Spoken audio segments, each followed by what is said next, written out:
자유대한민국 수호자 뉴스타운 TV를 애청하시는 해외 동포 여러분, 그리고 애국 시민 여러분, 오늘 안정권의 전라도가 전라도를 말한다 제6회 시작하겠습니다. 보시다시피 오늘도 지금 제가 단독으로 진행을 하고 있는데, 제가 단독으로 진행을 한다라는 거는 지난번에도 말씀드렸지만은 말하고자 하는 주제가 살벌하기 때문에 단독으로 진행을 하는 겁니다. 그래서 오늘은 지난주에 소위 말해서 민주화라고 하는 5.18 광주 운동이, 광주 폭동이 어떤 일이 있었는지를 제가 심화 단계라기보다는 일반 궁금증을 가지시는 시민분들이 알기 쉽게 설명을 드렸던 내용들이고, 원래 오늘 진행하는 이 주제는 앞전에 방송했던 그 내용과 세트입니다. 세트. 이러이러한 5.18의 내막을 알면서 이 5.18이 이런 일이 있어서 이렇게 생겼는데, 소위 대한민국에서 가짜 민주화라고 자청하는 세력들에 의해서 이 거대한 커넥션이 무엇을 낳게 됐는지, 그것이 지금 현재 어떤 역차별을 가지고 오는지, 그 부분을 꼭 짚어드리고자 하기 때문에 오늘 이 제목 그대로, 오늘 제목이 이렇습니다. 전라도 내에서 지금 가장 특혜를 받고 있다는 광주 시민 여러분들이 아는 5.18 특별법이 5.18 특별법이라 쓰고 전라도 차별법이라고 읽는다 라는 제목으로 지금 진행을 하고 있는데요. 이 주제가 저는 무겁다기보다는 아마 오늘 말씀드릴 이 주제가 대한민국 이 소위 가짜 민주화 운동 세력들이 느끼는 가장 뼈아픈 부분이지 않나. 그리고 권장해드릴 이 시청자들은 대한민국 취업난을 겪고 있는 수십만의 공시생 여러분들은 꼭 오늘 이 방송을 보시고, 여러분들께서 이 진실이라고 생각하고 있는 지금 대한민국 저변에 깔려 있는 이 민주화가 어떤 가면의 탈을 쓰고 있는지 한번 보시는 게 좋을 것 같습니다. 제가 이걸 PPT를 오늘은 저번주에 비교해서 좀 정성을 많이 들였습니다. 정성을 많이 들였고, 오늘 방송되는 이 내용은 앞으로 여러분들께서 많은 부분 지금 거짓에 가려져 있는 사람들에게 깨우쳐주는 좋은 자료로 활용됐으면 하는 그런 바람이고요. 그리고 이게 이제 무엇보다도 이 자료가, 그리고 이게 발표가 되고 방송이 되면 아마 많은 사람들이 공분을 사게 될 거라고 저는 믿어 의심치 않습니다. 근데 이게 진실이고, 여러분들께서 지금 어떤 역차별을 받고 있는지, 대한민국의 공무원 시험, 그리고 취업에 임하고 있는 노량진에 지금 수만 명이 지금 컵밥을 먹어가면서 있잖아요. 그런 사람들을 계몽해서 이 소위 말하는 지금 문재인이 주장하는 진짜 적폐는 바로 이런 것들입니다. 이런 것들을 계몽하는데 여러분들께서 사용을 해주시고, 이 PPT를 포함한 어떤 강연 동영상 자료들은 저작권은 저희 뉴스타운과 저에게 있기 때문에 알리는데 제한이 없습니다. 그리고 요청하시면 어느 자리라도 어느 누구에게라도 충실하게 저희가 이 설명을 해드릴 테니까 많이 활용들을 해주시고 또 알려주십시오. 자, 시작하겠습니다. 자, 우리가 이 제목부터가 조금 보십시오. 폰트 보십시오. 자, 5.18 특별법이라고 쓰고 전라도 차별법이라고 읽는다. 오늘 이 주제를 가만히 들어보시면 왜 이런 주장을 하고 있는지 아마 여러분들께서 좀 이해를 하실 거예요. 폰트 한번 보세요. 이 폰트가 북한 글씨입니다. 북한 글씨. 이 폰트 찾느라고 참 애를 먹었는데, 이 5.18과 관련해가지고는 이 북한을 빼놓을 수가 없어요. 이게 무슨 민주화라는 지금 거대한 포장을 해가지고 넘볼 수 없고 건드릴 수 없는 성역화 작업들이 한창 열을 올리면서 진행되고 있는데, 대한민국에서도 소위 우파 인사들 중에도 이 5.18과 북한의 커넥션을 자꾸 부정하는 사람들이 있는데, 그거는 역사 교육이 잘못된 사람들입니다. 북한이 이 좋은 먹잇감을 가만 냅뒀을 리 만무한데도 상식적으로 생각을 해도 좋습니다. 그 부분에 대해서는 오늘 이 시간에는 할애를 하지 않고, 자, 여러분들께서 이제 이 시간을 통해서 마주하게 되실 진실이 아마 통쾌하진 않을 거예요. 어쩌면 역겨울 수도 있습니다. 왜 그러냐면 이들이 만들어 놓은 거짓은 굉장히 편리합니다. 남이 주입하고 이것이 민주화 운동이었고 이것은 민주화 운동이었기 때문에 적절한 포상을 했다. 받아들여라. 이런 편리한 거짓말을 하고 있지만은 사실은 이 불편한 진실을 우리가 이제는 파헤칠 때가 됐습니다, 여러분. 자, 좋은 그림을 하나 가지고 왔는데 이 그림을 기억하시는 분들이 계실 겁니다. 이게 우리가 굉장히 히트를 쳤던 미국에서 헐리우드에서 이 상영을 했던 매트릭스의 한 장면을 제가 포함했는데 그 매트릭스의 내용과 이 5.18의 정체가 약간 맞닿아 있습니다. 뭐냐면 매트릭스에도 빨간 약을 먹을 것인가 파란 약을 먹을 것인가 진실을 마주할 준비가 되어 있는가 라고 묻죠. 여러분들은 어떤 약을 먹겠습니까? 한쪽은 민주화 특별법이라고 부르짖고 있고 한쪽은 제 기준에서는 전라도 차별법. 저는 오늘 빨간 약을 먹지 않고 파란 약을 여러분께 권해드리면서 이 이야기를 시작할 겁니다. 자, 먼저 이 5.18 특별법과 이 5.18 민주화운동 보상법은 다른 겁니다. 일명 이 5.18 특별법은 나중에 발의된 거예요. 이 5.18을 민주화운동으로 원래는 폭동으로 대법원 확정 판결이 난 사건을 김영삼이 다시 들고 나와서 어떤 정치적인 개인적인 어떤 생각 때문에 나중에 이야기를 하겠습니다만 이 사람들은 가짜 민주주의 세력들입니다. 여러분들이 선동당하고 계시는. 그래서 이 5.18 특별법이라는 건 나중에 만들었고 5.18 이 보상법은 1990년대 만들어진 법인데 먼저 이 5.18 특별법 일명 58법이라고 합니다. 이거를. 이게 어떤 법이냐. 이게 1995년 12월 21일 제정된 법률입니다. 이 당시가 이제 김영삼이가 집권을 했죠. 그러니까 기존의 5.18을 폭동으로 대법원 확정 판결까지 난 이 대법원 판결을 뒤집고 민주화 운동이라고 판을 뒤집어 버리는 겁니다. 이거는 헌법 모두 부정하는 거예요. 대통령 집권을 한 사람의 어떤 이거야말로 이제 헌법 오남용이죠. 권력 오남용이죠. 일사부재리라는 형법상의 모든 이런 기준을 다 뒤집어 버리고 폭동으로 대법원 판결이 난 사건을 민주화 운동으로 포장을 해버린 겁니다. 여기에서부터 불행이 시작돼요. 대한민국에. 그리고 우리나라에는 이 5.18 특별법을 포함해서 총 4번의 특별법이 발의가 됐는데 이 5.18 특별법이 왜 중요하냐면 이 5.18을 특별법으로 제정한 이후에 특별법이 세월호를 포함해서 마구 남발되는 그 교두보를 마련한 겁니다. 그 이전에는 반민족 특이 구성에 관한 특별법, 4.19 반민주 인사 처벌을 위한 특별법, 5.16 국가재건 비상조치법 등 3번의 특별법 제정만 있었는데 5.18 특별법 이후에는 자고 일어나면 특별법이 발의됩니다. 그런 특이점이 있고 이 대한민국 가학자 민주화 양대산맥 김영삼, 김대중의 대를 잇는 정치보복에 서막이 되는 제정법이에요. 이 5.18 특별법이. 그리고 대한민국 근현대사를 통째로 부정하게 되는 교두보가 되는 악법이고 이게 피해자 보상이 아닌 본인들의 투쟁 당위성을 위한 초헌적 제정 특별법이며 이는 5.18의 실체적 진실 접근을 막는 이 장애로 이들이 그냥 그물을 쳐놓은 겁니다. 자, 다시 말씀드리지만 5.18 특별법이 5.18 보상법보다 5.18 보상법은 노태우가 만든 겁니다. 이 노태우에서 여러분들은 대한민국 근현대사를 잘 관심있게 보시면 대한민국의 이 건국 이념과 대한민국의 이 국가관이 무너지는 데는 노태우에서 김영삼으로 넘어가는 그 시기에 모든 게 무너져버린 겁니다. 이 5.18 특별법 또한 그 맞닿아 있어요. 자, 그리고 1990년대 8월 17일 제정된 이제 문제가 되는 오늘 이야기하고자 하는 이 웃긴 보상법이 어떤 거냐 한번 알아보도록 하겠습니다. 1990년대 8월 17일 노태우 때죠. 광주 민주화 운동 관련자 보상 등에 관한 법률 일명 5.18 보상법이 먼저 제정되었어요. 특별법보다.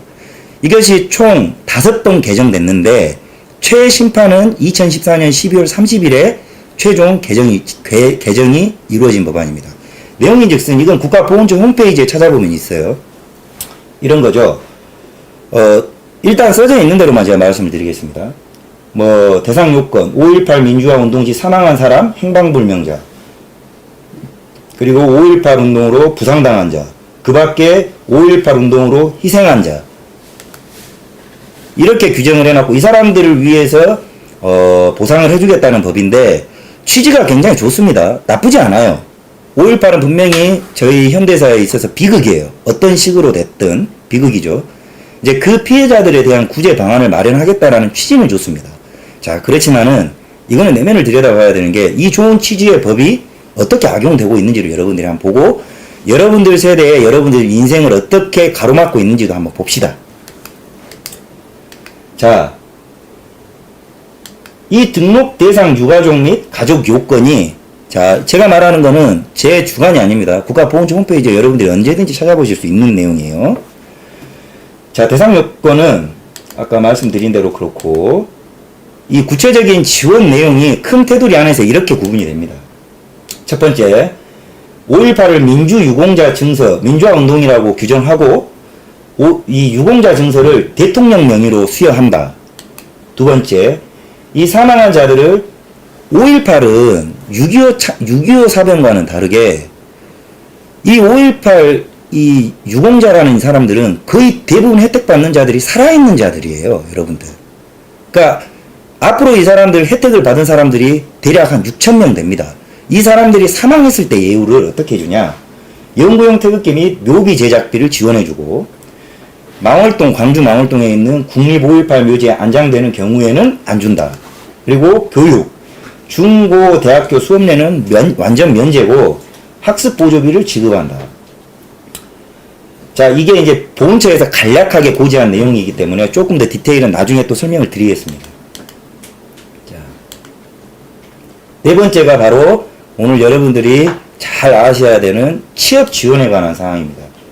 이건 나중에 좀 설명을 드리겠는데, 5.18은 또 이게 웃긴 게, 이게 2016년 6월 23일 기준으로 해서 이전의 등록자와 이후의 등록자가 조금 다른 보상을 받습니다. 왜 그러냐면, 5.18이 2013년도에 지만호 박사님을 통해서 사실이 많이 까발려졌어요. 그러니까 사회 곳곳에서 이 문제를 제기를 하니까 그 혜택을 조금이라도 줄이자라고 궁색하게 2016년 6월 23일자로 조금 줄이는 개정안을 내놓습니다. 그런데 그게 소급 적용이 아니라 그 이전에 등록된 자들에 대한 혜택은 개정이 안 이루어졌어요. 그래서 어떻게 나누냐? 뭐 그것도 격차가 별로 없습니다. 자, 이 대상은 본인, 배우자, 자녀, 나중에 또 설명드릴 겁니다. 그 대상 범위 어마무시합니다.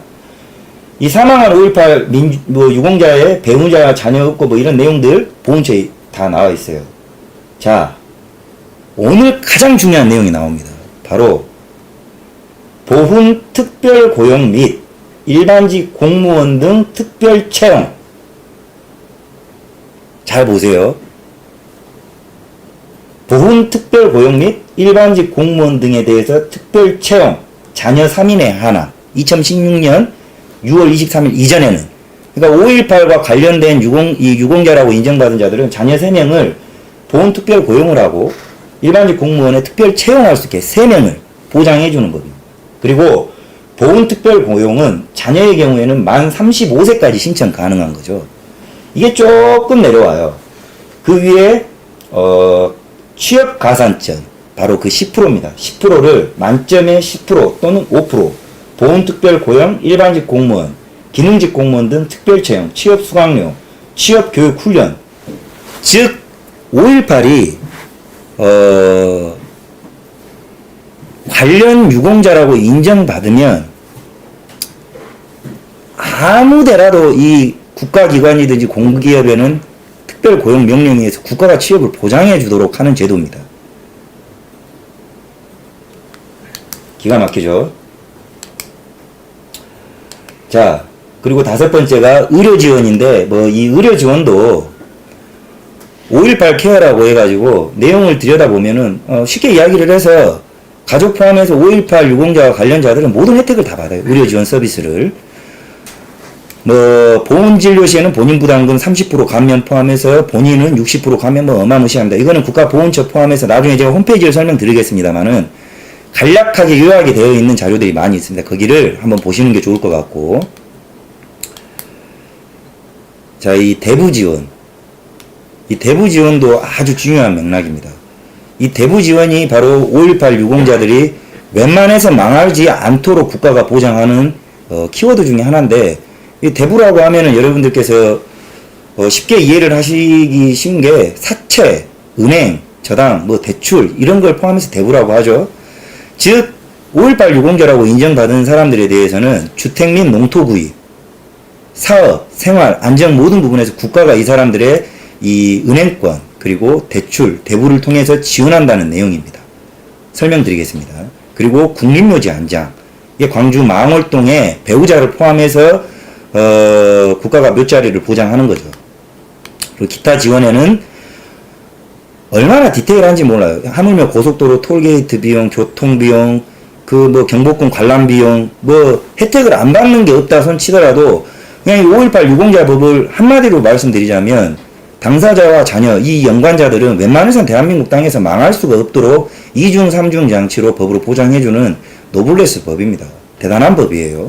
이것이 90년에 제정이 되었다가 최근에까지 5번 개정이 이루어져서 국가 유공자를 상해하는, 즉 이 나라를 6.25 총칼, 대한민국 이북 공산당, 이 빨갱이들의 침략으로부터 지켜낸 상위 군사, 그리고 우리 천안함 용사들, 그리고 외국에서 월남전 파병 가서 돌아가신 분들, 이런 분들하고는 비교가 안 될 정도의 혜택입니다. 그 형평성에 대해서는 우리가 한번 따져 물어야 될 텐데, 자, 오늘은, 자, 우리가 이 5.18 보상법에서 이 노량진 그 사람들이, 노량진에서 취업을 준비하고 있는 공시생들이 가장 여러분들의 취업과 장래와 미래를 맡고 있는 이 핵심 법안이 뭐냐? 자, 바로 이 10%입니다. 이 10%. 여러분들은 이 10%의 진실에 대해서 정말 잘 아셔야 됩니다. 사실 제가 그 마지막 세대인데 제 또래들만 해도 사실 구급 공무원은 그렇게 좋은 직업이 아니었습니다. 사실 그 우리 때 구급 공무원은 고졸자들이 할 일 없으면 그냥 지원하면 들어가는 거예요. 워낙 많은 일자리였고 그때는 워낙 취업이 잘 됐고 비전이 있고 이 나라가 역동적이었던 나라이기 때문에 공무원이라고 하면 박봉에 힘들고 인정 못 받던 자리였지만 이게 세상이 망조로 접어드니 대한민국의 대기업은 씨를 감추고 취업 자리는 점점 씨가 말라가고 이 실업률이 자꾸 높아지고 그리고 불법 체류자들이 대한민국에서 난동을 부리고 있는 바람에 대한민국의 이 건강한 청년들의 일자리가 줄어들다 보니까 안정을 추구하면서 공무원이라는 자리에 많은 지원을 하게 되면서 지금은 어떻습니까? 구급 공무원? 안 그래도 하늘의 별 따기죠. 그런데 노량진에서 지금 이 시간도 쌍코피를 터뜨려가면서 열심히 이전 사법고시에 준한다는 공무원 시험을 준비하고 계시는 수험생 여러분들은 잘 들으십시오. 여러분들 결론부터 말씀드리면 여러분들이 넘어야 될 산이 한두 개가 아닙니다. 결론은 아무리 땅 파고 장사해봐야 여러분들 공무원 되기 힘들어요. 불가능에 가깝습니다. 그 이유가 바로 이 10% 때문입니다. 잘 보셔야 됩니다. 자, 우리가 이 포스터를 여러분들께서 본 적이 많이 있으실 거예요. 이런 거 요새 이제 많이 여러분들의 입장을 대변해 주고자 하는 이 나라를 사랑하고 또 여러분들의 장래를 걱정하고 또 이 나라가 다시 건전해지고 건강해지기를 바라는 우리 부모님 세대분들께서 어떻게 이 사실을 알리고 이 거대한 이 커넥션을 알려서 이 젊은이들의 장래를 좀 더 다시 살펴줘야 되나 라는 고민의 촌스러운 방법 중에 하나가 이 바로 포스터를 제작해서 각종 지하철역이나 뭐 청년들이 많이 다니는 번화가에 지금 뿌리고 있는데 이거 보셨는데 여러분들 아마 밟고 지나가셨을 건데 이게 바로 그 촌스러운 노인분들이 여러분들을 살리고자 하는 노력입니다. 밟고 가지 마세요. 관심 있게 보셔야 됩니다. 자, 보시면 한마디로 나름 센스 있게 정리를 했어요. 보십시오. 5.18 유공자, 본인, 배우자, 자녀들, 국가고시, 임용고시, 과목당 5%, 10% 가산점, 정부기관, 뭐 거의 모든 자리 싹쓸이, 금융기관, 대기업 일자리, 뭐 최우선 차지, 병역도 면제, 잘 정리했습니다. 그 키워드가 뭐냐? 공부해도 소용없다는 거예요. 근데 이거 설명 제가 다 드리고 나면은 이 말이 정답입니다. 여러분들 공부해도 소용없어요. 여러분들은 다른 사람과 여러분들과 같이 아무런 집안에 이 5.18 유공자가 없는 집안에서 싸우는 사람들은요, 여러분들의 경쟁하는 의미가 없는 거예요. 그걸 아셔야 됩니다. 네 취업이 왜 힘든지 알고 있냐? 나라가 취업난이 심하다고 하는데 이런 취업의 혜택을 받는 사람들이 너무나 많기 때문에 여러분들은 안 그래도 높은 공무원 시험 경쟁률에서 또 경쟁을 하고 있는 겁니다. 이게 바로 소위 대한민국에서 민주화 주어 떠들고 있는 사람들이 쌓아놓은 바로 불공정입니다. 이게 어떻게 평등합니까, 여러분? 기회는 항상 평등해야죠. 결과가 불평등한 겁니다. 근데 이들이 이렇게 쌓아놓은 허들로 여러분들은 기회에 붙어서 불평등을 겪고 있는 거예요. 근데 여러분들은 입 닫고 있고, 그냥 내가 공부를 못해서, 내가 시험을 못 봐서 떨어지고 있는 줄 알았는데 사실 그거 아닙니다. 여러분들은 공무원을 준비하면서 이미 떨어질 운명들이에요. 똑바로 아셔야 됩니다. 자, 제가 이 5.18 유공자 특별법이 주는 이 유공자 혜택에 대해서 피부로 확 와닿게 제가 한번 설명을 드릴게요. 좋은 도표가 있어서 가져왔습니다. 자, 5.18 유공자 처우를 받는 사람과 6.25 참전용사가 지금 처우를 받는 것을 있는 그대로 비교를 드릴게요. 지금 이 정도의 취업 혜택 포함해서 특별법에 보호를 받고 있는 자들은, 자, 국가 유공자 기준, 국가 유공자 혜택입니다. 5.18 유공자는 구급 연행도 오케이. 6.25 참전용사는 일반 참전은 미달이에요. 왜 이게 중요하냐면 5.18은 단순 가담자, 손가락 하나 다쳐도 유공자로 인정받는데 6.25 상위 용사들은 손가락 하나 자른 것 가지고는 참전용사로 인정 안 해줍니다. 보상금은 일시 보상금 3억까지. 이것도 지금 점점 오르고 있습니다. 일시 보상금이 6.25 참전용사는 없어요. 일반 참전용사는. 월 9만원 받습니다. 여러분들 숨쉬게 해주는 이 땅을 지켜준 6.25 참전용사들은 월 9만원 받고 있습니다, 여러분. 그 다음 수업료, 아까 말씀드렸죠. 다 면제입니다. 병원비, 면제. 참전용사는 60% 감면은 받아요. 고맙게도. 그 다음에 취업 특별 고용. 오늘 가장 핵심적인 내용입니다. 자녀 3명까지 오케이. 6.25 참전용사는 없습니다. 뭐 가스, 전기 다 감면이고요.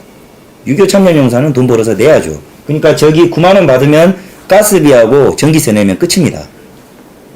대출 특혜 최대 3천만원까지 받고 없습니다. 자, 취업가산점 10% 없습니다. 6.25 참전용사. 인터넷 통신요금 30% 감면받고요. TV 수신료 면제받는데 6.25 참전용사는 없습니다. 국내선 항공기 할인은 50% 할인을 받는데 6.25 참전용사는 없습니다. 자, 그렇다면 여러분들 왜 이렇게 됐죠? 우리가 정말 상계하고 우리가 열심히 세금을 걷어서 우리가 기리고 그 공적을 축혀 세워드려야 되는 분은 6.25 참전용사입니까? 아직 결론이 안 난 5.18 유공자들입니까?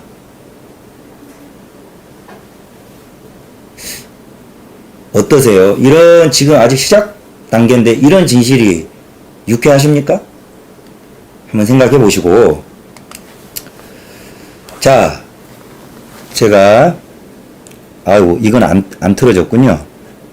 동영상 유튜브를 하나 인터넷으로 틀어드릴까 했는데 이건 안 틀어졌네요. 제가 유튜브에 보시면 광주는 폭동이야를 검색하시면 제가 지난 4월에 연설을 했던 연설 내용이 이와 비슷하게 나옵니다. 그거 한번 보세요. 그리고 5.18 유공자 혜택 치면 많은 청년들이 이야기하고 지난 겨울 내내 부르짖었던 내용이 나오는데 어디까지나 사실을 기반으로 해서 나온 내용입니다. 이 5.18 유공자 보상법은 거짓말을 할 수가 없어요. 법이 정해져 있기 때문에. 근데 우리가 이제 되새겨봐야 될 거는 5.18이 폭동이었냐, 소위 대한민국을 가짜 민주화로 거짓말을 하고 있는 김영삼, 김대중과 종북 주사파들에 의한 사기극이었냐, 그리고 선량한 대부분의 광주 시민들은 그에 선동해가지고 불필요한 인적사고와 피해를 받느냐, 이것의 결과가 아직 가름이 안 났다는 겁니다. 저는 많이 양보해서 이 5.18 유공자는 이런 부분이에요. 가짜 유공자들은 집어치우고 그런 사기꾼들에 의해서 선동당한 광주의 순수한 피해자들을 우리가 구제를 해줘야 됩니다. 당연히. 근데 정작 갑의 위치에서 자식들 덕봐주고 자식들 취업시키고 국가기관에 잔뜩 끼워놓고 있는 세력들은 누구냐는 거죠. 그래서 여러분은 안 된다는 거예요. 취업을 준비하시는 분들은. 이런 인간들 때문에. 자, 이제 조금 더 이 5.18 유공자 대우 이 특별법이 왜 여러분들의 미래와 장래를 맡고 있는지 하나하나 짚어드리겠습니다. 수많은 열거할 수 없는 5.18 이 보상법에서 가장 문제가 되는 것은 바로 이 취업 명령입니다. 취업 고용 명령. 10% 가산점은 이 유공자들의 자식들이 이 공무원 시험이라든가 각종 취업 시험을 봤을 때 10% 가산점을 받아서 지금 당면하고 있는 취업 준비생들이 이 역차별 받는 법안이라면, 자, 또 하나 우리가 짚고 넘어가야 될 게 뭐냐면 바로 이 취업 고용 명령입니다. 이거 정말 잘 아셔야 돼요. 이 나라가 이 가짜 거짓 선동꾼들이 어떻게 여러분들한테 거짓말을 하고 있고, 이들이 어떤 허들을 여러분들에게 몰래 만들어서 어떻게 여러분들이 사회 진출을 막고 있는지, 이거는 수십 년간 기획되어 왔던 것들입니다. 그 첫 번째가 바로 이 취업 명령입니다. 이건 뭐냐면 이 5.18 보상 명령 중에 고용 명령이라는 게 있어요. 예우에 관한 법률 제23조 고용 명령 등에 따른 이 고용 명령이 나와 있습니다. 내용은 즉슨 이런 겁니다. 고용 명령이란 이 국가보훈처장은 대통령령이 정하는 바에 따라 업체 등에 대하여 취업 지원 대상자를 지정하여 그를 고용할 것을 명할 수 있다는 거예요. 명령입니다. 국가가 대상 취업장 공기업에 국가가 명령을 하는 거예요. 자, 광주민주유공자와 그 배우자, 부모 및 조부모를 제외한 취업 지원 대상자를 제1항 1항의 규정에 의하여 업체 등에 고용 명령할 경우에 취업 지원 연령과 가구당 취업 지원 인원수에 상한은 대통령령으로 정하고, 자, 이 내용은 바로 그런 것들입니다. 이거는 이 혜택 당사자가 누구냐면 당시 5.18 이 광주 사태의 대부분의 가담자는 누구냐면 1980년대에 20살에서 25살짜리들입니다. 자, 이 법이 1990년대에 만들어졌는데 그자들이 이제 이 법이 만들어졌을 때 30살에서 35살이 됐겠죠. 이 30살에서 35살까지 취업 못한 사람은 요새로 치면 백수예요, 백수. 이 백수인 자들을 김영삼이 어떻게 사회 진출을 시켰냐. 바로 이 고용명령이라는 법을 이용한 겁니다. 이걸 똑바로 아셔야 됩니다. 이거는 5.18 가담 당사자들이에요. 이 가담 당사자들을 이 고용명령이라는 이름으로 대다수의 중소기업 및 공기업, 대기업 모든 보직에 국가가 명령으로 당사자 및 직계존속은 이때 당시에 30살이면 아직 자식이 뭐 시퍼렇겠죠. 지금에 자라서 공시 준비를 하는 여러분들과 경쟁하는 자들이 이들의 자식들입니다. 근데 이 법 고용명령의 직접적인 당사자는 지금 5.18 당시에 20대에서 25세인 사람들이에요. 이들을 백수로 있는 사람들을 취업시키기 위한 형태입니다. 이들을 고용이 가능한 제도로, 이는 당시의 혜택 당사자가 지금 20년이 지나서, 자, 이 내용입니다. 그렇다면 10년이 지난 1990년대에 고용명령이라는 초헌법적인 국가명령으로 이거 거부 못해요. 이거를 거부를 하면, 예를 들어서 우체국 어디에다가 이 5.18 당사자라고 확정된 자를 야 여기 취업시켜 하면 해야 되는 겁니다. 어느 깡 좋은 사람이 그 노태우나 김영삼, 김대중 시절에 아 저 싫은데요? 댕강. 누가 그렇겠습니까? 거부 못합니다. 뭐 명분상 뭐 불손한 근무자들을 거부할 수 있는 권한이 있는데 이게 상식적으로 가능한 겁니까? 자, 그래서 대한민국의 공기업을 포함해서 모든 꿀보직의 이들이 나이 30세에서 35세에 어마어마하게 진출했습니다. 꽤나 그때 당시에는 파격적인 보직으로요. 그게 1990년대입니다. 지금 2017년, 20년이 지났습니다. 근 20년. 한 20년 지났다고 칩시다. 당시에 그렇다면 30대인 이들이 근 20년 지나서 지금 나이가 몇 살이 됐겠습니까, 여러분? 이런 시험도 안 봐서 고용 명령을 받은 자들이 전국 각지의 공기업, 그리고 나라, 그리고 대기업, 중소기업, 내놓으라는 소위 말하는 요새 애들이 이야기를 하는 꿀보직이란 꿀보직은 다 들어가서 그때 당시 말단 사원으로 취업을 했다 손 치더라도 20년 지난 이들이 지금입니다. 지금 이들이 어떻게 성장을 해 있을까요, 여러분? 간단하지 않습니까? 저는 직장인이기 때문에 잘 압니다. 20년이면 일반 기업에서도 일반 사원으로 취업을 했어도 이들은 최소 부장 아니면 이사, 임원이 됐을 나이고요. 공기업이라 그러면, 그리고 국가기관이라 그러면 기능직 8급 9급으로 입사를 했다고 쳐도 지금이라면 빠르면 국장급입니다. 자, 공무원에서 국장은 뭡니까? 인사권자입니다. 대기업에서 이사, 부장은 뭡니까? 간부입니다. 임원이죠. 즉, 이 5.18 유공자의 고용명령으로 된 자들이 2017년에 이르러서는 대한민국의 모든 시스템에서 컨펌을 하는 허가권자로서 이 카르텔을 형성해서 취업준비생 여러분들을 기다리고 있습니다. 무엇을 하기 위해 기다리고 있을까요? 바로 여러분들을 떨어뜨리기 위해서 기다리고 있는 겁니다.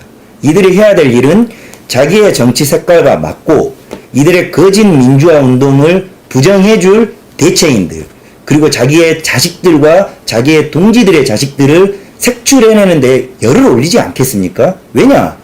그렇지 않은 자들이 국가기관에 오면 이들은 재심판을 받아야 되기 때문이죠. 제 말이 억측 같습니까, 여러분? 자, 지금 여기까지 이해 가시죠? 그리고 제가 늘 주장하지만 어떤 주장을 하기 위해서는 제가 자주 쓰는 말이 있습니다. 의식의 흐름을 읽어야 된다라는 거죠. 과학적으로 분석을 해보면 답이 나옵니다. 자, 그렇다면 그 고용 명령을 받은 자들이, 제가 이 프로그램의 취지가 뭡니까? 전라도의 썩어 빠진 기득 카르텔을 버리고 김대중과 김영삼의 거짓 민주화를 전라도 스스로가 부정해야만 전라도가 해방이 되는 겁니다. 그것을 위해서 제가 나온 겁니다. 자, 그렇다면 이 고용 명령을 통해서 혜택받은 자들의 고향이 어디겠습니까?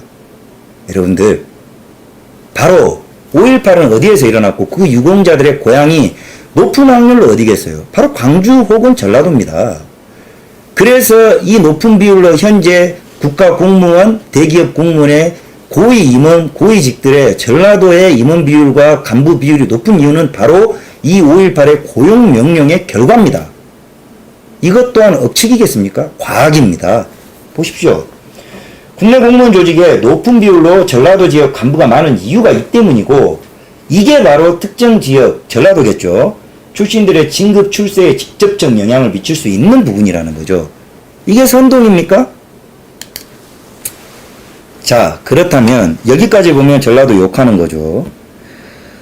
자, 그렇다면 이 5.18 민주화 유공자 보상법이, 여기까지는 전라도가 잘못했네요.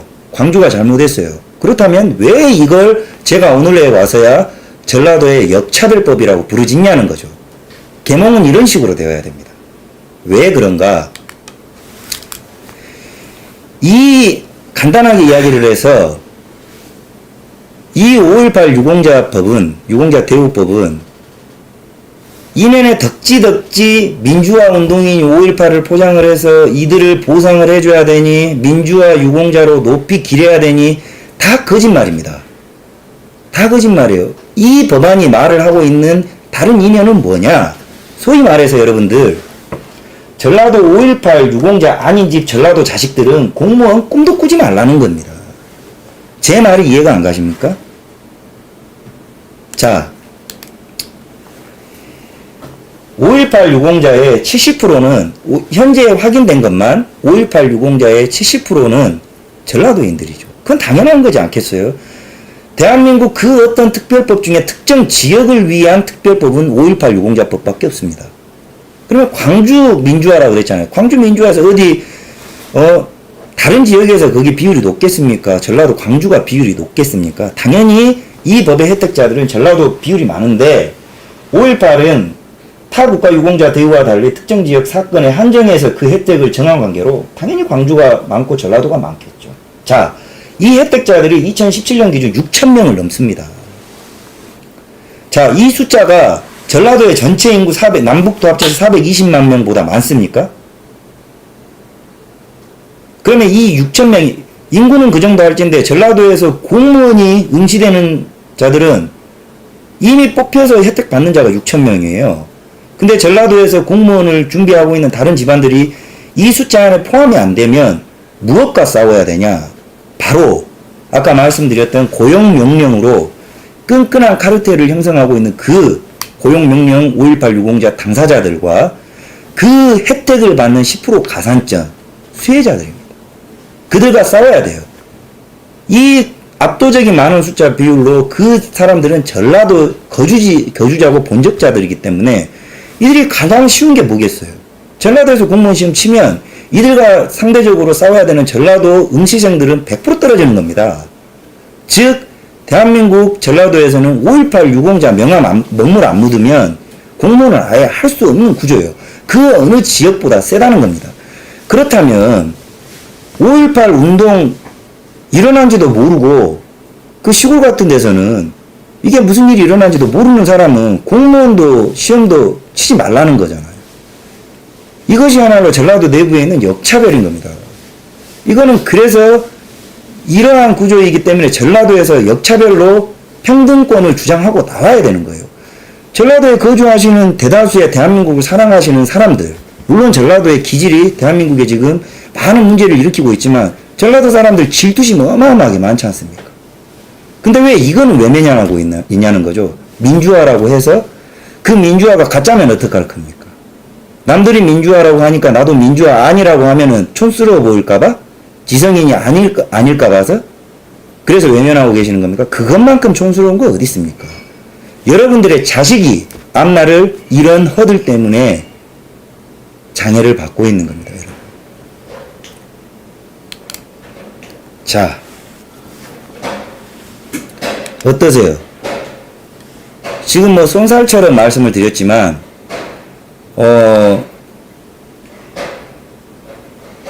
이 전라도에서는 공부해봐야 내가 5.18과 관련 없는 사람들은 공무원이 될 수가 없는 구조예요. 그러니까 여러분들께서 농사 쎄 빠지게 지어가지고 노량진에다 자식 보내서 그 자식은 이 나라가 매우 공정할 거라고 착각을 하고 있겠죠. 그래서 코피를 쏟아가면서 부모님들이 열심히 농사지어서 보내준 돈 아껴가면서 컵밥 먹어가면서 1년이고 2년이고 3년이고 공시를 준비하는데 이런 구조 안에서는 될 수가 없습니다. 되면 이상한 거예요. 설령 즉 똑같은 허들에서 출발을 하면 간단하게 이야기를 해서 우리가 시험을 보면 만점이라는 게 있어요. 더 이상 시시비비를 가리지 못하는 게 100점이죠. 100점.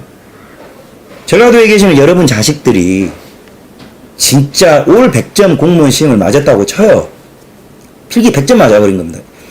그러면 우리가 100점이라는 게 상징하는 바가 커요. 뭐냐면 내가 이 필기를 100점을 맞았으니까 필기는 100% 붙는다는 거죠. 근데 있죠, 여러분.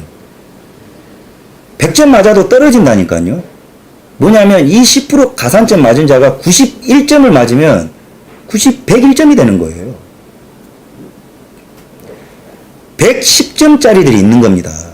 즉 말로는 공정한 달리기라고 해놓고 100m 달리기를 하면서 10m 앞에 애들을 출발시켜놓고 너희들 공정하게 출발하고 있어. 그러니까 공정하게 경쟁이 있다 이 소리를 하고 있는 겁니다. 지금 이게 대한민국 자유민주주의 국가에서 가당키는 한 일입니까? 좋습니다. 국가유공자도 이런 혜택 받습니다. 그렇지만 국가유공자 분들이 이런 혜택을 받는 부분에 대해서 대한민국의 절대적인 압도적인 국민의 합의가 이루어졌어요. 왜냐? 그들은 모든 국민이 좌우 이념할 것 없이 이 대한민국을 수호하고 지키고자 하는데 피를 흘린 사람들입니다. 이견이 없죠. 그런 국민적으로 국민이 이 사람들의 희생에 보답하는 이 국가유공자들에 대해서는 저는 시비를 걸 마음이 없습니다. 그리고 그 개체수 또한 철두철미하게 공개가 되어 있어요. 그리고 우리는 그들의 희생을 우리가 내 자식한테도 알리고 이런 피를 흘리는 희생자들이 있었기 때문에 네가 안전하게 이 대한민국의 자유를 만끽할 수 있는 거야 라고 우리 자식들한테 교육시키죠. 5.18은 그 사건의 자체만으로도 시비가 있는 겁니다. 이거는 보상을 논하기 이전에 그 사건의 진실 부분부터 규명을 해야 됩니다. 압도적인 대한민국 국민의 이견이 없도록 그렇게 해야 되는 겁니다. 이게 민주화입니까? 자, 그리고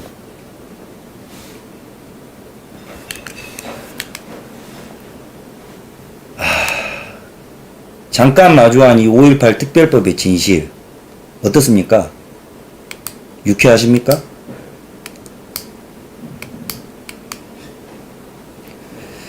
제가 이렇게 부르짖는 이유는 여러분들께서 이제는 간단합니다. 왜? 라는 의문을 이제는 가질 때가 되었어요. 제가 서두에 언급한 듯이 이런 어마어마한 보상을 주는데 그 보상을 내 스스로가 한마디로 그냥 납득할 만큼 이게 공평하고 공정하게 처리된 것이었나. 그리고 그 부분에 대한 의문을 여러분들이 가지셔야 된다는 겁니다. 그래서 5.18의 진상에 대해서 여러분들이 면밀하게 진실 위주로 파헤치고 나서 여러분들께서 이거 해줘도 될 정도 된다. 이 사건이. 그렇다면 저는 여러분들한테 이 부분에 대한 시비를 제기할 생각이 없습니다. 그렇지만 저는 제가 못돼서 그런지는 몰라도 도저히 저는 납득을 하지 못하겠어요. 그래서 여러분들에서 이 5.18 하면 그냥 민주화래요. 다른 이야기 하지 말랍니다. 제가 그렇다면 이 5.18 특별법이 이들이 무엇인가 감추고자 하는 이면이 있다라는 것에 대해서 여러분들께 잠깐 설명을 또 드려볼까 합니다. 왜 이게 불공정하고 불합리하냐? 이 보상법 자체만으로도 그리고 지금 처리하고 있는 과정만으로도 이거는 대단히 많은 문제를 가지고 있습니다. 첫째, 이 특별법이 소위 말해서 누구에게 어떠한 이유로 혜택을 주고 있는지 우리는 알 길이 없습니다. 즉, 이런 혜택을 주고 있다라고 공표되는데 그 당사자들이 누군지 우리가 알 길이 없어요. 이게 거짓말인 것 같습니까? 여러분들 지금 당장 보훈처, 국가보훈처에 제 방송을 보시고 난 이후에 여러분들이 작은 의문으로 국가보훈처에 전화를 해보십시오. 그리고 5.18 유공자 명단 좀 가르쳐 주시겠습니까? 라고 전화를 해보십시오. 절대 안 가르쳐 줍니다. 뭐 때문이죠? 그들이 스스로가 이 민주화 운동이라고 자랑스러워 마지 않았던 이 5.18 유공자라면, 그렇게 자랑스러운 일이라면 우리 국가 유공자들은 못 사는 집안에라도 명패를 국가 유공자의 집이라고 붙입니다. 자랑스러운 일이죠. 주변에 널리 알려야죠. 그리고 우리가 그걸 보면 야, 저 집안이 우리나라를 위해서 애썼구나 해서 존경합니다. 그렇다면 광주에서 이런 혜택을 받고 있는 자들은 광주의 거의 대다수의 집안에 이 5.18 유공자의 집 간판이 붙어야죠. 안 붙지 않습니까? 하물며 이 혜택 당사자들은 본인들 스스로가 공개를 안 한다는 거 무슨 인권 이야기하고 개인정보 보호 이야기를 해요. 그럼 국가 유공자들은 그런 개인정보 보호가 없습니까? 그럼 말이 되는 이야기를 해야죠. 자랑스러운 역사의 당사자들인데 무엇이 밝히지 못하는 이유가 뭐겠습니까? 밝혀달라는 거예요. 이 내용들에 대해서 이 국가보훈처 포함 광주시청에도 한번 그리고 전남대청에도 여러분이 하실 수 있는 모든 부분에 대해서 한번 시도를 해보십시오. 청와대에다 민원 넣어보십시오. 절대 안 밝힙니다. 그게 뭐겠습니까? 6,000명에 가까운 5.18 유공자에 바로 순수 민주화 운동인 줄 알고 참여했던 광주의 선량한 시민들을 제외한 압도적인 숫자는 이들의 이 정체가 드러나면 안 되는 이유가 있는 자들이 다수 있기 때문에 이 유공자 명단을 발표 안 하는 겁니다. 이런 어마어마한 혜택을 받고 있음에도 불구하고 한간에는 민주당의 유력 정치인들 대다수가 이 5.18 유공자 명단 안에 그 5.18 당시에 그 현장에 있지 않았음에도 불구하고 포함되어 있다고 해요. 제가 실명을 까버리고 싶은데 그렇습니다. 그리고 하물며 대한민국에게 보수를 지향하는 정당 내에도 이 5.18 유공자 이 명단 안에 포함되어 있는 정치인이 다수 포진해 있다고 합니다. 이게 루머일 수도 있고 음모론일 수도 있을 거예요. 그렇지만 이런 의문들은 왜 제기될까요? 이런 합리적인 명단 공개 요구에 그동안 대한민국 광주가 침묵하고 있기 때문입니다. 자랑스러운 역사를 한번 밝히는 거 뭐 어렵습니까? 6,000명 가량 되는 명단을 시원하게 인터넷에 공지해서 그들이 주장하는 민주화 운동의 역사를 기려야죠. 후대에. 이거야말로 이질적이지 않습니까? 명단 공개해 주십시오. 왜 안 합니까? 우리가 틀렸다라고 밝혀주십시오. 저는 민주당의 유력한 인사 추모 인사와 우모 인사 그리고 지금의 야당의 이모 인사, 유모 인사들 다 5.18 명단에 포함된 자들이라고 봐요. 왜냐? 그건 이유가 있습니다. 이들은 억지스러워요. 5.18 이야기만 나오면 정부 여야당을 필두로 해서 거품을 쳐뭅니다. 마치 먹지 말아야 될 음식을 보는 것처럼 난리굿을 치고 무조건 민주화, 닥치고 민주화, 아무 말도 하지만 민주화 이런 식으로 거품을 물어요.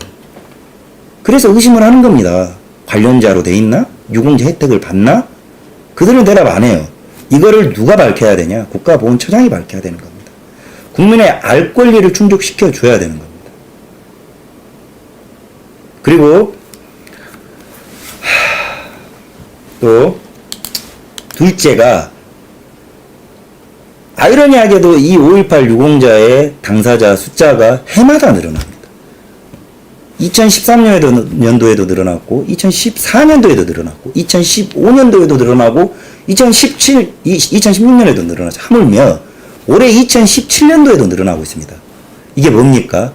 무려 지금 30년 전에 일어난 사건이 아직도 광주에는 어떤 폭동이나 민주화라고 하는 운동이 현재 진행형입니까?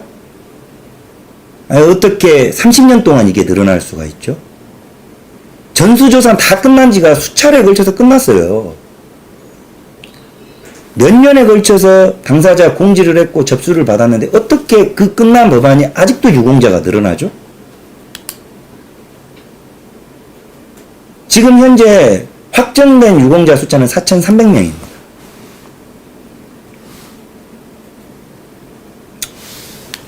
지금도 늘어나고 있습니다. 이게 거짓말 같습니까? 보훈처에다가 그 자료를 확인해 보시면 됩니다. 신청자가 왕왕 늘어나요? 기준도 없습니다. 예. 근데 우리는 알 길이 없죠. 숫자만 확인할 수 있고. 왜냐? 당사자 공개를 안 합니다, 여러분. 노량진에서 어떻게 해서든지 부모의 이 취업 고충과 걱정을 덜어주고자 하는, 다시 한번 말씀드리지만, 수십만 공무원 시험 준비자들. 간단합니다. 국가보훈처에 여러분들 억울하지 않으세요? 전화 한 통이면 돼요. 수십만 통이 가는데, 아니, 민주화 운동이니 폭동이니 이거 빼고서라도 안 억울하시냐고요? 전화 한 통 하십시오. 다른 거 아닙니다. 명단 공개라도 해서 우리가 한번 보자고요. 아니, 다 빼고 이게 민주화 운동이라고 쳐도 그 민주화 운동이라고 치는 혜택 당사자들이 그 자격이 되는지 국민이 알아야 되지 않겠습니까? 자, 또한 셋째. 이게 정말 요새 표현으로는 아스트라랍니다. 어쩌면 이렇게 5.18 특별법과 이 보상법에 있어서는 이렇게 아스트라라고 역동적이고 정말 미스테리하고, 야, 이게 정말 대한민국에서 처신하는 법이 맞나 싶을 정도로 그 논란이 되고 있는 5.18 유공자는요, 누가 인정하고 누가 뽑는 줄 아십니까, 여러분? 명색이 유공자라 하면 우리나라는 국가보훈처라는 유공자 관리 부처가 있습니다. 보훈처장이 따로 존재를 해요. 근데 모든 국가유공자, 그 다음에 상위용사, 이런 사람들의 혜택은 모두 국가보훈처에서 합니다. 근데 이 5.18 유공자에 있어서만큼은 편법을 써놨어요. 뭐라고 편법을 써놨냐면, 유공자의 선정 권한을 국가보훈처장이 이 광주시장을 필두로 한, 시장은 매번 바뀌어요. 근데 보상위원회라는 게 있습니다. 광주 시내에 있어요. 그 위원장이 광주시장입니다. 매번 바뀌는데 시장이 바뀌면 위원장이 바뀌는 겁니다. 이 보상위원회에서 광주 5.18 유공자를 인정한 자를 국가보훈처에 통보하게 되어 있습니다. 즉 말은 국가보안처장이 이것을 유공자로 인정은 하지만 정작 실제로 이 5.18 유공자를 선별하는 작업에 있는 권한을 누가 가졌냐? 광주에 있는 5.18 유공자 보상위원회가 갖고 있는 겁니다. 그 위원장은 광주시장이에요. 즉 광주시장이 이 5.18 당사자들을 뽑고 있는 겁니다. 이게 말이 됩니까? 그러니까 이게 얼마나 편협하냐면, 즉 그 모든 5.18 위원회는 광주 시내에 있는 사람들이 위원회를 구성하고 있어요. 그러니까 이 광주 전라도 지역의 특성상 선정 과정이 폐쇄적이고 외부로부터 감사, 관리가 불가능합니다.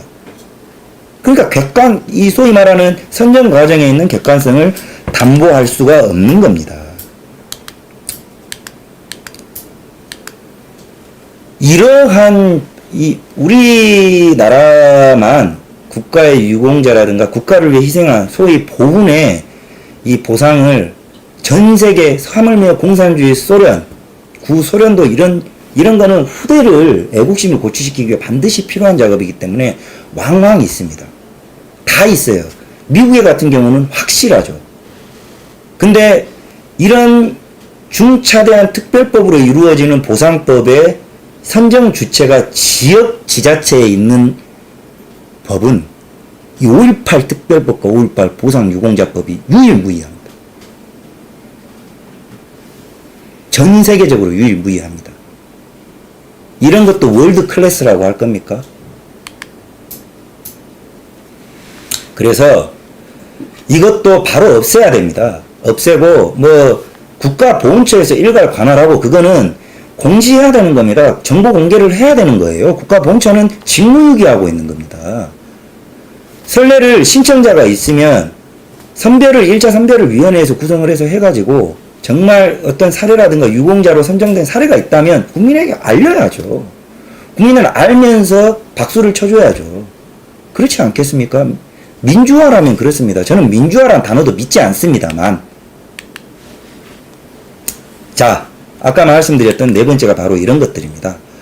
5.18 보상법안 안에 정치인을 포함한 불순한 혜택 수혜자가 다수 있다고 하는 문제 제기가 사회 곳곳에서 제기된 지가 오래됐습니다. 공시생 여러분들. 그러니까 즉 4,600명 가량 되는 혜택자 중에 광주에 선량한 그때 당시에 학생들이 피를 흘리니까 그게 북한군이 한 건지 이거를 가리자는 거죠. 근데 어쨌든 이 부상자가 나오니까 선량한 가게에 있고 일하던 광주 선량한 시민들이 선동이 된 거죠. 얼마나 안타깝습니까? 눈앞에서 애들이 다쳐나가는데 이들이 그러다가 다쳤고 부상을 당했고 억울함의 문제가 아닙니다. 이거는 역사의 이 한편의 이면인 거예요. 이런 순수한 사람들은 보상해줘야 돼요. 근데 그 사람들이 몇 사람들이나 되겠냐는 거죠. 근데 압도적인 숫자의 사람들은 제가 말하는 불순한 사람들이 포진하고 있을 거라는 게 낭설이 아니라는 겁니다. 자, 이들이 색출해야죠. 그래서 부당한 혜택을 받고 있다라면 그들 도려내야 되지 않겠습니까? 이런 사람들이 바로 기생충이자 벌레들입니다. 여러분들의 불공정을 담보로 해가지고 여러분들의 이 희생을 담보로 해서 이 거지 같은 인간들이 지금 여러분들을 속이고 있고 대한민국을 붉은 바다로 끌고 가고 있는 주인공들입니다. 이들의 가장 큰 무기가 뭡니까? 대도하나 민주화입니다. 대도하나 민주화. 그게 뭔 민주화입니까? 자, 이 첫 번째 시발점이 바로 5.18 명단을 공개해야 됩니다. 5.18 자체를 논하는 것보다 명단 공개를 왜 안 하냐는 거죠. 이게 어렵습니까? 전산에 나와 있는 거 공개하면 됩니다. 이게 어렵습니까? 1시간이면 될 문제입니다. 왜 안 하냐는 거예요. 늘 말하지만 안민석이라는 대한민국의 이 선동 사기꾼 국회의원 하나가 있어요. 최순실 재산이 300조라느니 씹으려놓고 책임을 안 지는 대표 선동꾼이 있습니다. 그 안민석이가 좋은 이야기를 했어요. 숨기는 자가 범인이다. 숨는 자가 범인이다. 니들 편이잖아요. 안민석이 말대로 하자는 거죠. 숨기지 말라는 거죠. 이러한 패션, 거짓말쟁이들, 이들을 도려내야 됩니다. 이 외에도 이 5.18 보상법과 관련해서는 일일이 열거할 수 없을 정도로 논란이 많습니다. 그렇지만 이 보상 법안이 마련될 때 국민들에게 고지했던 게 단 하나도 없어요. 이제서야 우리가 이 부분에 대해서 알아가고 있고 문제 제기를 하고 있는 겁니다.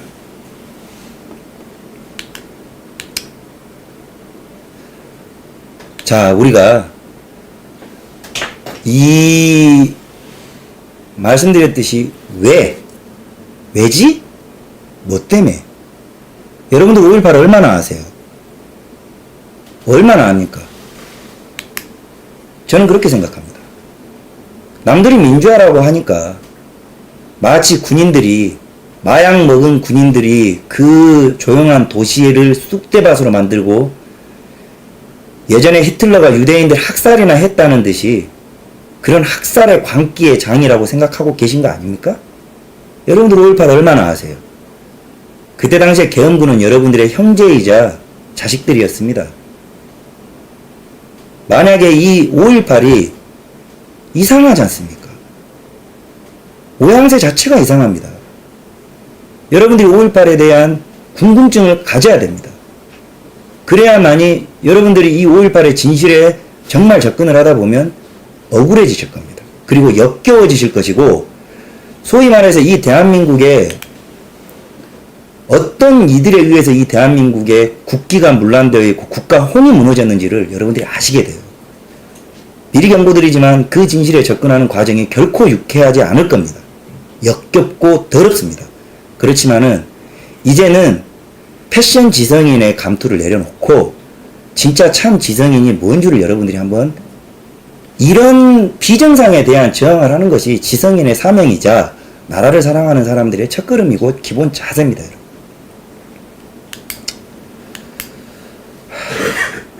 자, 저는 5.18 보상법은 이야기를 길게 하면 길게 할수록 여러분들이 이제 저녁 시간이 다 돼 가는데 아마 식욕을 잃으실 것 같아요. 그리고 사람은 그렇습니다. 인생은 고달파요. 부자가 되고 싶은 욕구 덩어리가 사람일진데 내 뜻대로 안 되죠. 저도 나이 39에 부자가 되고 싶고 내 처자식을 잘 먹이고 살리고 싶지만 세상이 내 뜻대로 안 됩니다. 그럼에도 불구하고 우리 노력을 해야 돼요. 그게 당연하지 않습니까? 근데 언제부턴가 우리는 개, 돼지처럼 선동을 당하고 있습니다. 어떤 단어로? 바로 이 민주화라는 단어로. 언젠가부터 대한민국에서는 민주화하면 건드릴 수 없는 성역이 되어버렸습니다. 도대체 그 민주화가 뭡니까? 여러분들 알고 계십니까? 처음에는 박정희 대통령의 집권을 독재자라는 프레임으로 가리려고 시도하는 세력들이 있어요. 대한민국의 소위 가짜 민주화 세력을 알고자 하는 사람들은 이 부분을 명심해야 됩니다. 이 민주화라는 것이 정체가 뭐냐 이거죠.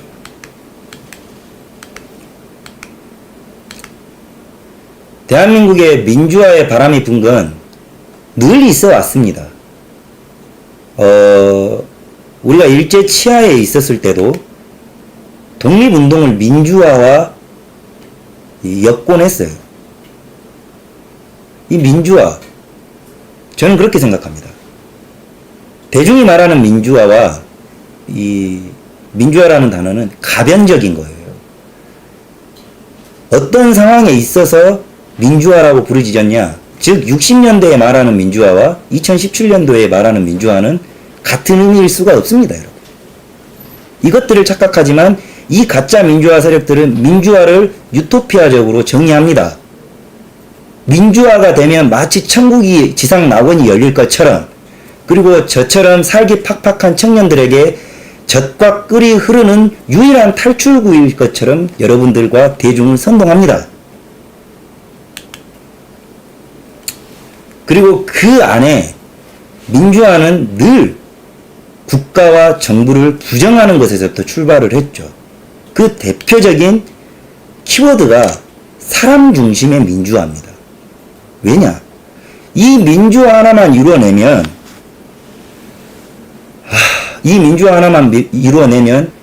모든 사람이 잘 살 것 같고, 모든 노동자들은 많은 봉급을 받을 것 같고, 주부들은 아이 키울 걱정이 없을 것 같고, 노인들은 많은 연금을 받을 것 같고, 청년들은 해외여행, 그리고 하물며 이 민주화가 어디까지 가냐? 철없는 여자애들 명품 가방 잔뜩 주어지는 게 이 바로 민주화라고 생각을 합니다. 그거 맞습니까? 그거 공산주의 아닙니까? 사람의 모든 이 욕구는 다 똑같습니다. 이기적이기 때문에. 그 모든 사람들의 욕구가 다 충족되면 사회는 망하고 국가는 무너집니다. 당연한 이치죠. 사람 중심의 민주화. 그것은 인민주의입니다. 인민주의. 자유대한민국, 민주공화국. 그렇지만 공산주의 주체사상을 가지고 있는 북한도 조선민주주의 인민공화국입니다. 그들이 말하는 민주화와 우리가 말하는 민주화가 달라요, 여러분. 자, 그렇다면 이 대한민국의 가짜 민주화, 제가 말하는 이런 인민주의를 기치로 내걸고 반정부 투쟁으로 연명해왔던 대표 주자가 누구냐? 바로 김영삼과 김대중입니다. 똑바로 아셔야 됩니다.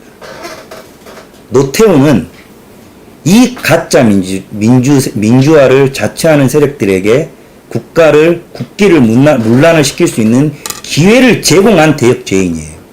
자, 이들이 이 민주화라는 단어를 어떤 식으로 포장을 했고 그 결과가 여러분들에게 어떻게 오고 있느냐? 바로 지금입니다.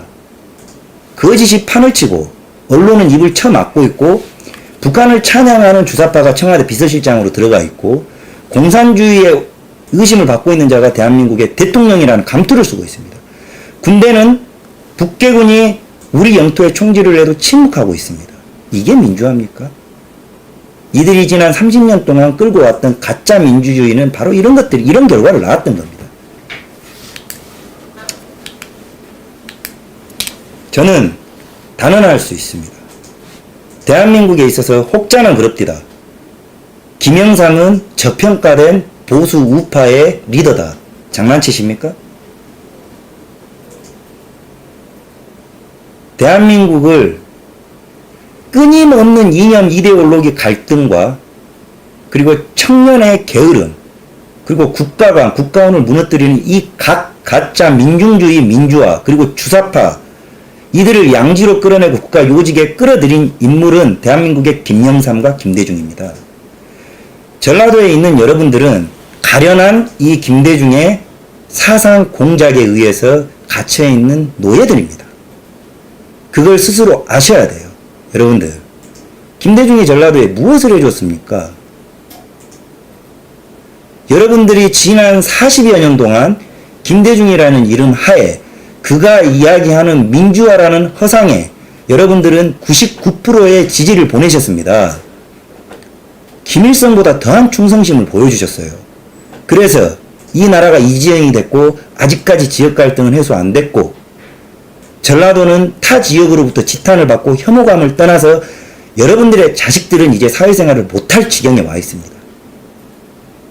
여러분들이 바람하지 않는 그 위대한 민주주의의 이 수호자 김영삼과 김대중이 이 나라를 이렇게 만들었습니다. 자랑스러우세요? 이들의 평가가 반드시 이제는 우리 젊은 세대 나라를 다시 건강하게 만들고자 하는 세대들로부터 이제는 평가받아야 됩니다. 단언하지만 김영삼과 김대중은 가짜입니다. 거짓말쟁입니다. 이 그림을 한번 보십시오. 전라도 여러분들은 지난 40년 동안 김대중의 표 자판기 역할을 하셨습니다. 여러분들 머릿속에 민주화는 뭡니까? 김대중이 곧 민주화입니까? 제발 국어사전에 있는 민주화라는 뜻 한 번만이라도 보신다면 김대중을 이렇게 맹목적인 지원을 하시면서 사상 노예가 될 수는 없는 겁니다. 제발 깨어나 주시길 바라고 저는 지지할 수도 있다고 생각합니다. 그렇지만 부정할 수도 있어야 한다고 생각하는 사람이에요. 제가 부르짖는 게 음모이자 선동입니까? 저는 김대중을 지지하지 않습니다. 문재인을 지지하지 않습니다. 김영삼이를 지지하지 않습니다. 오직 자유 대한민국 건국 대통령이 이승만 대통령을 지지하고 박정희 대통령과 그리고 박근혜 대통령을 지지합니다. 이거는 제 개인적인 생각이에요. 그렇지만 우리가 스스로 누군가를 지지할 때 공과 오를 같이 평가를 해야 된다는 거죠. 그래서 공이 앞서면 지지해도 상관없는 겁니다. 전라도 주민 여러분들, 도민 여러분들께서는 김대중의 흠에 대해서 한 번이라도 고민을 하신다면 그렇게 지지할 수는 없습니다. 인간적으로. 여러분들은 뇌가 없는 상태입니다. 이 자판기 기계와 똑같아요. 민주화라고 거짓 아성을 쌓아놓고 여러분들에게도 아니에요. 여러분들 주변에 돈으로 재갈을 물려주면 마치 커피를 자동으로 내다주는 자판기처럼 여러분들은 2번 민주당 찍어버립니다. 추미애 찍어버립니다. 문재인이 무슨 민주화 운동을 했죠? 제가 알고 싶습니다. 여러분들께서 이번에도 변함없이 90%를 지지하셨어요.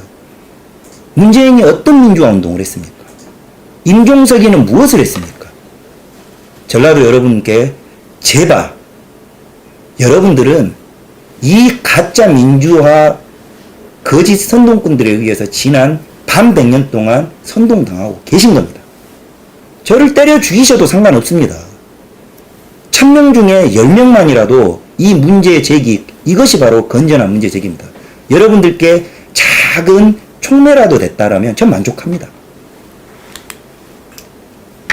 이 짓을 언제까지 하실 거고 이 자판기를 대물림 하실 겁니까?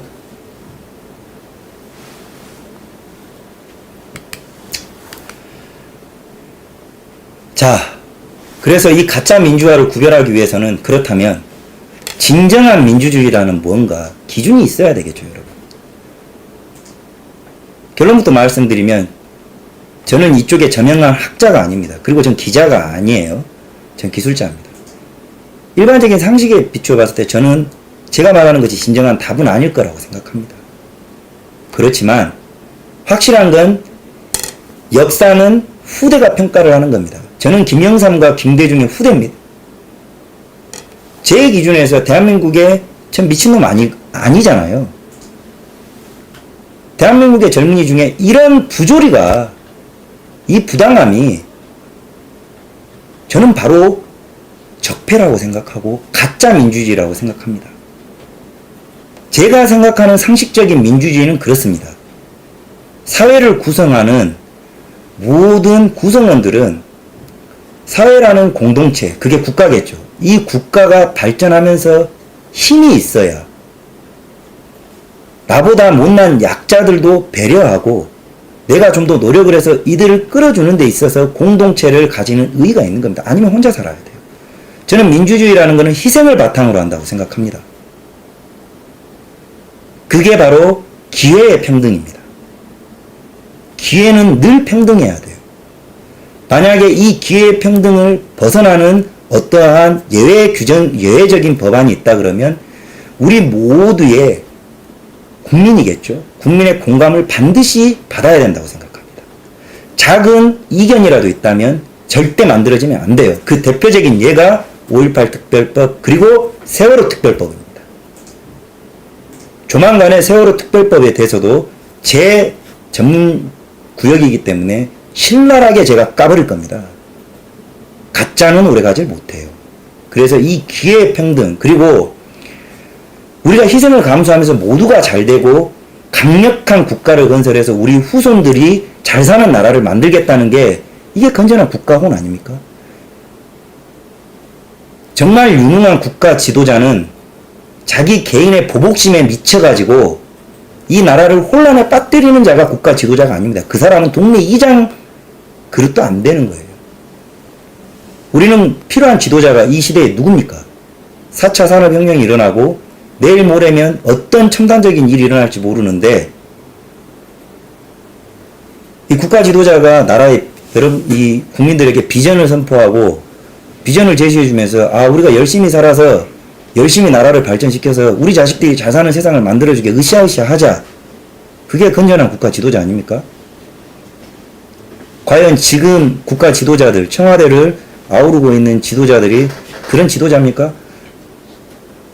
자고 깨어나면 누구를 구속을 시켰네, 누구를 가둬놨네. 이러고 자빠졌습니다. 자, 5.18 특별법. 여러분들 어떠세요? 공정합니까? 그리고 볼만합니까? 저는 이게 부당하다고 생각합니다. 그리고 이것이 여러분들이 공정한 대우를 이 나라에서 못 받고 있다고 생각합니다. 그래서 많은 의문을 제기하고, 의문은 당연한 겁니다. 이거를 반드시 5.18 이 수혜자들에 대해서 명단을 공개해야 될 것이며, 그 선정 과정, 거듭 말씀드리지만 선량한 피해자들에 대한 보상은 국가가 책임져야 됩니다. 그렇지만 거짓말쟁이들에 대해서는 우리가 색출해야죠. 그리고 5.18 특별법에 대해서는 궁금하신 사항이 있으시면 저한테 언제든지 연락을 주시면 이것보다 기가 막힌 이야기들이 왕왕 있고 사례가 많이 있습니다. 차마 방송으로 입에 담지 못할 내용들이 어마어마하게 많습니다. 자, 그리고 오늘 이 방송을 준비하면서 원래는 이 5.18 앞전 방송과 이 방송을 붙여서 하려고 했습니다만은 제 지금 몸 상태가 그렇게 안 따라주는 관계로 이제 좀 분리를 했습니다. 분리를 했고, 이 방송을 준비하면서 지금 몇 가지 지금 이슈가 되는 부분을 좀 준비를 해왔는데, 추가로 몇 가지를 좀 짚어드리겠습니다. 현재 인터넷 내에 최근에 JSA를 통해서 북한군 병사가 한 명 남한에 귀순을 했습니다. 그 귀순 과정이 참 석연치 않죠.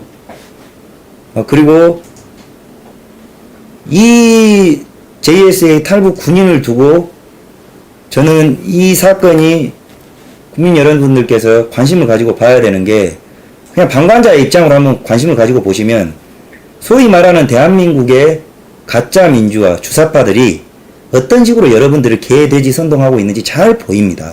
그걸 좀 짚어드리고자 하는 겁니다. 다른 거 없습니다. 첫 번째, JSA 관련해 가지고는 CCTV 공개를 일단 안 했어요. 이제 했죠. 그 내용 보시면 참 빨리 이 CCTV를 공개했다면 어쩔 뻔했나 싶을 정도입니다. CCTV가 공개 안 될 것이라고 해서 여러분들을 선동했던 키워드가 두 가지가 있습니다. 하나는 중대장이 스스로 가서 이 북한군을 끄집고 왔다, 낮은 포복으로. 그 거짓말로 판명 났죠. 우리 부사관 2명이 가서 끄집고 왔고 중령 대대장은 밖에 있었습니다. 왜 거짓말 하십니까? 이 미담이 급조해야 될 정도로 어떤 이유가 필요했나요? 대한민국 대다수가 이런 미담이 있으면은 그냥 선동당해서 넘어가니까 급조한 미담이 필요해서, 알고 보니 CCTV가 있었고 밝혀질까봐 두려워서 CCTV를 공개 안 했던 겁니까? 그리고 그 대대장님, 중령님, 대대장 자체가 그 현장에 있었던 것만으로 당신은 칭찬받을 사람입니다. 왜 근데 없는 이야기 거짓말까지 해서 가짜 미담을 만들어냈습니까? 누가 시키던가요? 청와대에서 지시했습니까? 대한민국의 가짜들은 늘 이런 식으로 감성을 자극하는 미담을 만들어냅니다. 그리고 두 번째, 대한민국의 외상 수술 전문의 이국종 교수가 지금 어마어마한 이 대한민국 정북 주사파 선동꾼들의 공격을 받고 있습니다. 그 내용인즉슨 이 탈북 이 군인은 살아있는 것이 신기할 정도로 죽기 직전에 이제 왔죠.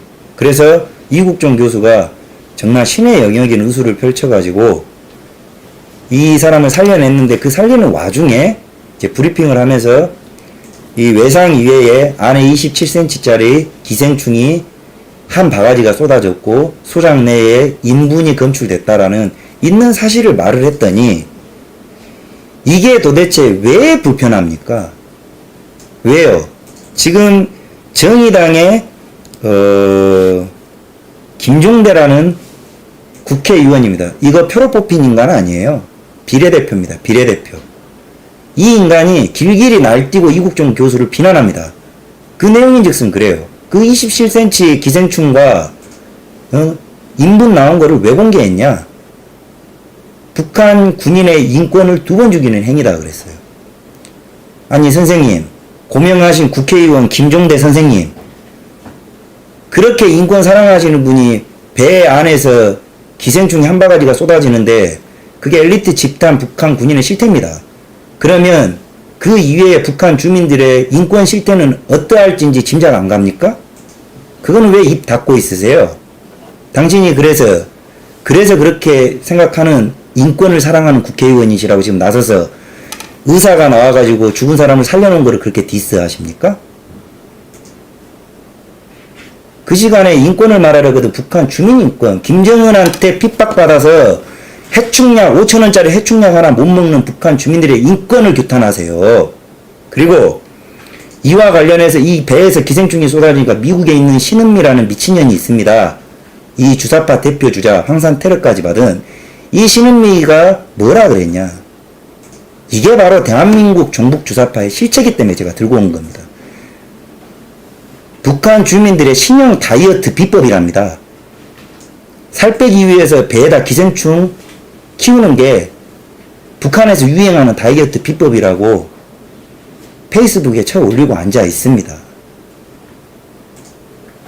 자, 그래서 이국종 교수는 직업적인 천명 때문에 이 북한 군인의 내상 상태를 브리핑한 것일 뿐입니다.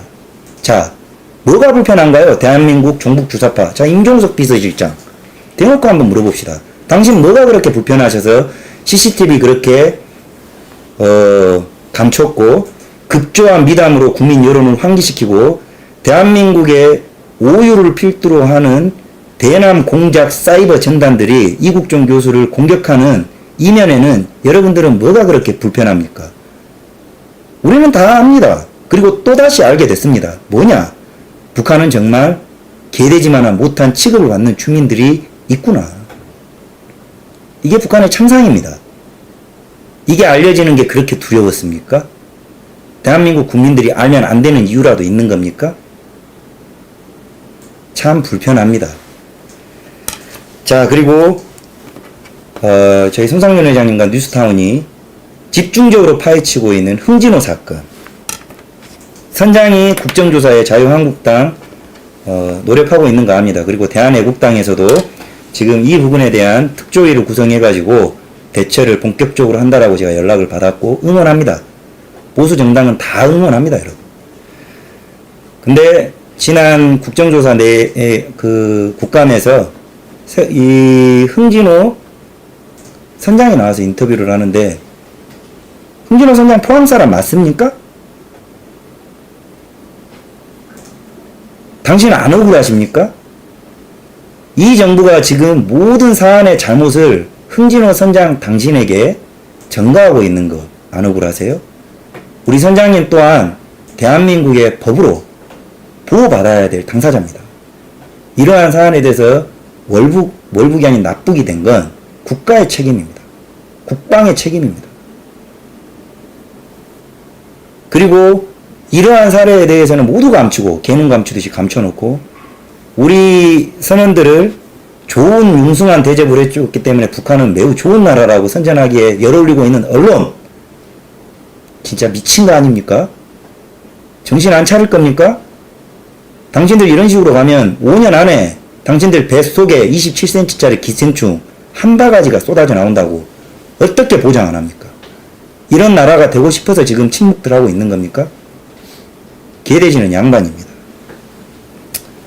흥진호 사건과 관련해서는 저희 손상윤 회장님과 다시 조사하고 있습니다. 저희가 취재도 하고 있고 또다시 찾아뵙겠습니다만 중요한 건 몰랐다는 거예요. 나라의 통수권자가. 그리고 국방부 장관이 몰랐다는 사실 하나만으로도 이건 개쓰레기 취급받을 자격이 있는 겁니다. 자, 오늘 5.18 특별법 어떻게 다는 알지 못하시더라도 제가 정리를 해드렸습니다. 그리고 여러분들께서 조금 불편했을 수도 있습니다. 그렇지만 여러분들 한마디로 정의하면 이러한 역차별법이 있는 한 그리고 역차별 수혜자가 있는 한 쎄빠지게 공부해가지고 공무원 되기 힘듭니다. 앞으로는 더 힘들어집니다. 예. 행복하십니까? 대한민국의 젊은 사람들. 불편하셨을지 모르겠습니다. 자, 오늘 이 전라도 차별법, 앞으로 저는 이것을 5.18 특별법이라고 안 부르고 전라도 차별법이라고 읽겠습니다. 제발 각성하시고 제가 말씀하시는 진짜 이 애절음에 여러분들이 조금이라도 동감을 하신다면 어려울 거 없습니다. 저를 지지해달라는 말도 아닙니다. 국가보훈처장한테 직무를 똑바로 하라고, 그리고 국민의 알 권리를 명명백백히 밝혀달라고 전화 한 통들 하십시오. 10,000통이 되고 10만 통이 되고 서명운동이라도 하시면 그게 불이 돼서 문재인이가 어쩔 수 없이 소통하고자 했다는 정부입니다. 밝혀내게 될 겁니다. 이 동영상은 많이 알려주십시오. 지난주 5.18은 오늘부로 조회수가 7만 회입니다. 부족합니다, 여러분. 딱 떼놓고 말씀드리겠습니다. 7만 회 가지고 누구한테 이 여론을 선동하겠습니까? 가르쳐주겠습니까? 한 개그맨이 나와서 1분짜리 동영상을 찍는 게 하루 저녁에 100만씩 가는 세상입니다. 물론 제가 부족합니다. 그렇지만 보든 안 보든 많이 알려주십시오. 여러분들께서 해주셔야 되는 것은 그런 것들입니다. 좀 알려주시고 알아야 궁금해하고 알아야 파헤칠 거 아닙니까? 이대로 두실 겁니까? 여러분들께서 도와주십시오. 응원해 주시고. 마지막으로 저는 이 구호를 하면서 오늘 방송 마칠까 합니다. 지금 시장에 장안에 이런 말이 떠도르고 있습니다. 세월호로 흥한 자 흥진호로 망할 것이다. 5.18로 흥한 자 탈라도로 망할 것이다. 오늘 안정권의 전라도가 전라도를 말한다. 많은 장시간 시청해 주셔서 감사합니다.